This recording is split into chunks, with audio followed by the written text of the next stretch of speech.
முன்னாள் முதலமைச்சர் ஜெயலலிதாவின் பிறந்த நாளையொட்டி நெல்லை அருகே அம்மாவட்ட புறநகர் கழக பொருளாளர் சவுந்தரராஜன் தலைமையில் நலத்திட்ட உதவிகள் வழங்கப்பட்டது.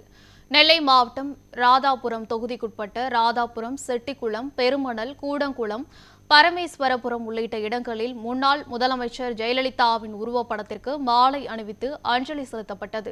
இதனைத் தொடர்ந்து பள்ளி குழந்தைகள் மற்றும் பொதுமக்களுக்கு இனிப்புகள், மரக்கன்றுகள் மற்றும் நலத்திட்ட உதவிகள் வழங்கப்பட்டது. இந்நிகழ்வில் ராதாபுரம் மேற்கு ஒன்றிய கழக செயலாளர் அந்தோணி அம்பலராஜா, கிழக்கு ஒன்றிய கழக செயலாளர் செல்வராஜ், மாவட்ட மகளிர் அணி இணைச் செயலாளர்கள் வசந்தி, கமலம், பாண்டியன், மாவட்ட சார்பு அணி நிர்வாகிகள் ராஜகுமார், ராமச்சந்திரன், முன்னாள் கவுன்சிலர்கள் செல்வி, ராஜம், துரைசாமி, சுரேஷ்குமார் மற்றும் கிளை கழக செயலாளர் சுயம்பு, துரை, ராஜதுரை, தெற்கு ஒன்றிய சிறுபான்மை பிரிவு செயலாளர் ஏசுதுரை, மாவட்ட இளைஞர் இளம்பெண்கள் பாசறை துணைத் தலைவர் குமரேசன், ஊராட்சி கழக செயலாளர்கள் கோபாலகிருஷ்ணன், பொன்ராஜ், சார்பு அணி நிர்வாகிகள் அஜித், கார்த்திக் ராஜா, பகவதி அம்மாள், ஆனந்த், கோஷல், ராமலிங்கம், தங்கமணி, ராதாகிருஷ்ணன், ஆறுமுகம் உட்பட பலர் கலந்து கொண்டு சிறப்பித்தனர்.